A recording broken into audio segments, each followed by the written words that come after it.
Bonjour à tous et ravi de vous retrouver pour le podcast On Azure Grave, votre rendez-vous hebdomadaire pour tous les passionnés et professionnels de l'écosystème Azure. Je m'appelle Arnaud Morvillier, je suis architecte solution cloud Azure MVP et fondateur de la société Grouna. Ce nouvel épisode sera l'occasion de décrypter ensemble l'actualité Azure de la semaine 8 qui s'étale du 17 au 23 février. Mais avant de débuter, place à notre petit jingle.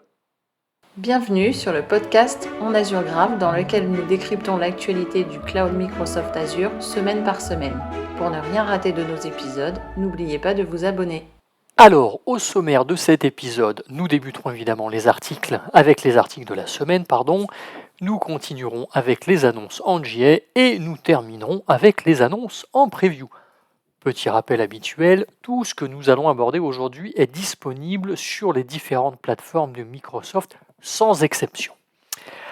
Alors, débutons nos articles avec une nouvelle nomination pour Microsoft. Je ne vous apprendrai rien si je vous disais que l'infrastructure est critique, comme les réseaux d'eau, les hôpitaux ou encore les centrales énergétiques qui sont de plus en plus ciblées par des cyberattaques. D'ailleurs, Microsoft a observé une augmentation des attaques visant les appareils de technologie opérationnelle, ce qu'on appelle OT, qui contrôlent ces systèmes essentiels. Contrairement aux équipements informatiques classiques de type PC ou serveur, ces appareils OT n'ont souvent pas bénéficié du même niveau de sécurité au fil des années. Eh bien, c'est notamment pour son travail dans ce domaine que Microsoft a été reconnu comme leader par Gartner dans la catégorie des plateformes de protection des systèmes cyberphysiques, CPS. Ces systèmes englobent les équipements industriels, les objets connectés et d'autres dispositifs qui font le lien entre le numérique et le physique.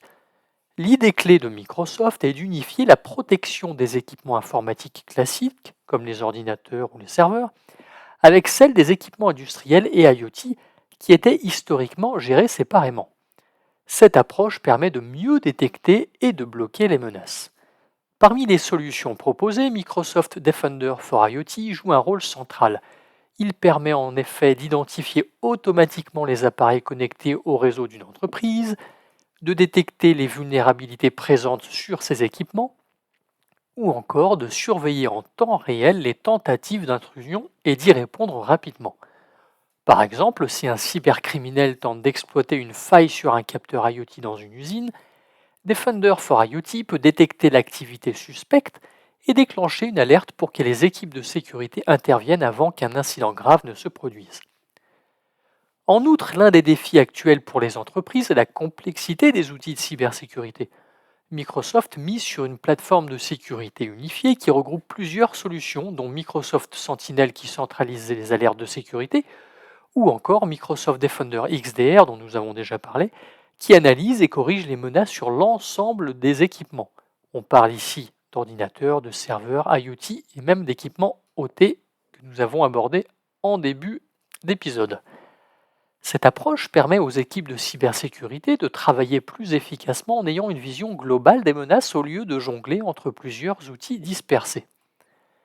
Un autre point clé est la capacité à évoluer et réduire en continu les risques. Microsoft propose des outils permettant d'identifier les appareils mal protégés, de mesurer le niveau de sécurité global d'une infrastructure, mais aussi de recommander des actions pour corriger les failles détectées.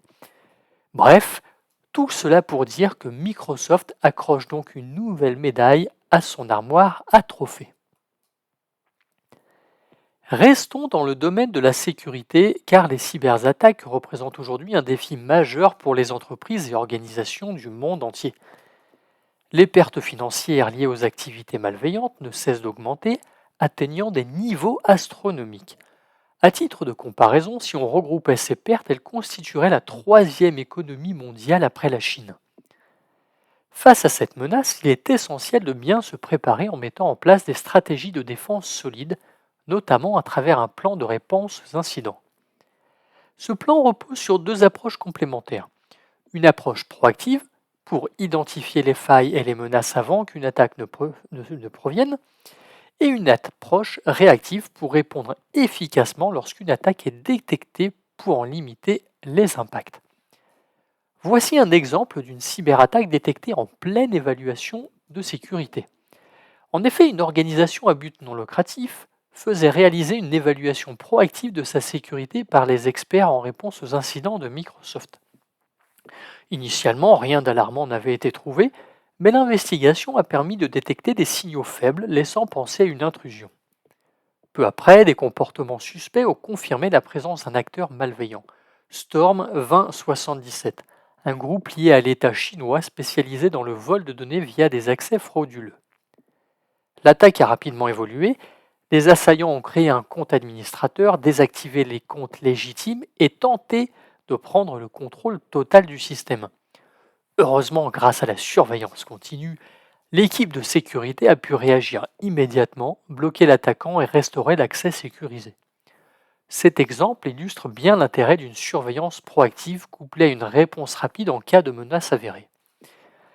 Mais si on se pose un instant, on pourrait se demander pourquoi il faut allier prévention et réaction. Eh bien, cela s'explique par le fait que les organisations ne disposent pas toujours d'une équipe de cybersécurité dédiée capable de gérer ces menaces 24 heures sur 24, 7 jours sur 7. En s'appuyant sur des experts en cybersécurité, elles peuvent détecter les vulnérabilités avant qu'elles ne soient exploitées, analyser les signaux faibles d'une intrusion avant qu'il ne soit trop tard, mais aussi agir rapidement en cas d'attaque active pour en limiter l'impact. Ainsi, en combinant anticipation et réaction rapide, les organisations peuvent mieux se protéger contre les cyberattaques qui ne cessent d'évoluer et de devenir de plus en plus sophistiquées. Changeons maintenant complètement de sujet. Vous connaissez sans doute Azure AI Foundry que nous avons déjà eu l'occasion d'aborder à ce micro. Eh bien aujourd'hui, les équipes de Microsoft annoncent Azure AI Foundry Labs, qui est une nouvelle plateforme qui vise à rapprocher la recherche en intelligence artificielle des développeurs, des startups et des entreprises. L'idée est de permettre à chacun d'expérimenter des innovations issues des laboratoires de Microsoft et d'explorer comment elles peuvent être appliquées dans des contextes concrets. Voici d'ailleurs quelques projets phares accessibles via Azure AI Foundry Labs. Aurora, c'est un modèle capable de fournir des prévisions météorologiques et de pollution atmosphérique plus précises que les méthodes traditionnelles. Le projet Exact, c'est un projet open source qui apprend des interactions passées pour optimiser la recherche d'informations. Magentic One, c'est un système multi-agent qui permet de résoudre des problèmes complexes en orchestrant plusieurs IA. MeterSim, c'est une IA spécialisée dans la prédiction des propriétés des matériaux utiles dans la recherche scientifique et industrielle. Ou encore Tamgen, qui est un modèle génératif conçu pour la recherche pharmaceutique, qui aide à créer et affiner des molécules pour de nouveaux médicaments. Et mine de rien, le rythme des avancées en IA s'est considérablement accéléré. À titre de comparaison, il a fallu près de 20 ans pour que le GPS devienne un outil de masse, alors que les nouveaux modèles d'IA émergent aujourd'hui à un rythme de quelques jours seulement. La capacité de calcul nécessaire à leurs entraînements double tous les 12 mois, ce qui réduit mécaniquement le temps entre une découverte et son application réelle. L'objectif d'Azure AI Foundry Labs est d'offrir un espace où les développeurs et chercheurs peuvent tester et affiner ces avancées rapidement en collaboration avec les équipes de Microsoft. Plutôt que d'attendre des années pour voir les résultats d'une recherche appliquée, les innovations peuvent être expérimentées, validées et intégrées dans des projets concrets en quelques mois. Bref, c'est un environnement où les professionnels de la tech peuvent tester de nouvelles idées et contribuer à l'évolution rapide de l'IA, que ce soit dans la météo, la science des matériaux, la recherche médicale ou l'automatisation. Cette initiative reflète la vitesse à laquelle l'IA évolue aujourd'hui et l'importance d'un accès rapide aux nouvelles technologies pour maximiser leur impact. Nous en avons à présent terminé avec les articles de la semaine, passons aux annonces en JA. La première concerne le service Azure Site Recovery qui propose maintenant un calculateur qui vous permettra de calculer le coût total de possession qu'on appelle TCO pour les scénarios Azure Site Recovery vers Azure. L'objectif du calculateur est d'obtenir une répartition détaillée des coûts afin de fournir aux clients une clarté sur la tarification Azure Site Recovery et une meilleure planification financière, aidant les utilisateurs d'ASR à s'aligner sur leurs équipes d'opérations financières respectives. Alors, si la semaine dernière, vous étiez déjà à nos côtés, j'annonçais les disponibilités des disques Premium SSD V2 sur la région New Zealand North. Eh bien, cette semaine, l'équipe produit annonce l'arrivée des ultra-disques, toujours sur cette même région New Zealand North. Pour rappel, ce type de disque offre un débit élevé, des IOPS élevés et un stockage sur disque à faible latence, parfait pour des charges de travail comme Sapana par exemple. Eh bien, c'est tout pour les annonces en JA.